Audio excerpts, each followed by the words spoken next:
জানো যে কেন মানুষ একা থাকতে পছন্দ করে? জীবনে কেউই একা থাকাটা পছন্দ করে না, সবারই কাউকে না কাউকে দরকার প্রিয় মানুষ হিসেবে। মানে যাকে তার মনের কথাগুলো সে খুলে বলতে পারবে, দিনের সব কিছু তাকে শেয়ার করতে পারবে। বাট কোনো একটা সময় গিয়ে একটা মানুষ কাউকেই পছন্দ করছে না, বা কারোর সাথে কথা বলা পছন্দ করছে না, তার সাথে কারোর সাথে রিলেশনে যাওয়া তো দূরের কথা, কারোর সাথে কথা বলছে না, একা একা থাকছে। তো এটা মানেটা কি? তোমরা যদি এরকম পরিচিত মানুষের কাছ থেকে ঠিক এরকমই একটা বিহেভিয়ার পাও, যে দেখো যে সে কথা বলতে চাইছে না, একা একা থাকছে, এটা একটা বড় রহস্য আছে। সেইটা শুনলে তোমাদের নিজের চোখে জল চলে আসবে। আসলে হচ্ছে, যে সকল মানুষ একা থাকে তাদেরকে আমরা ভাবি যে তাদের প্রচুর অ্যাটিটিউড আছে, বা তারা আমাদের সাথে মিশতে চায় না, বা তারা আমাদেরকে ইগনোর করছে। বাট এটা কিন্তু রিয়েল কারণ নয়, রিয়েল কারণ অন্য কিছু।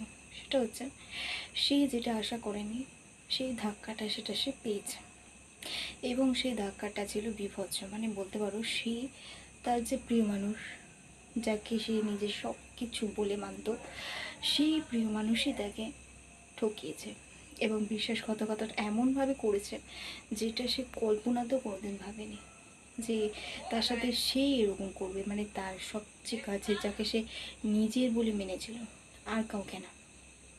তো সেই কারণে সে যখন ঠকে, তখন সে আর কাউকে বিশ্বাস করতে পারে না নতুন করে। আর বিশেষ করে ভালোবাসা তো দূরের কথা, এমনি কোনো পার্সন কথা বলতে এলেই তার মেসেজের রিপ্লাই তো দূর, কোনো উত্তরে দেয় না। সো এটার কোনো অ্যাটিটিউড নেই, অ্যাটিটিউডের এখানে কোনো কারণ আছে না, এখানে কারণটা পুরো ডিফারেন্ট। তার যে মনের মানুষ ছিল তাকে বিভৎসভাবে ঠকিয়েছে।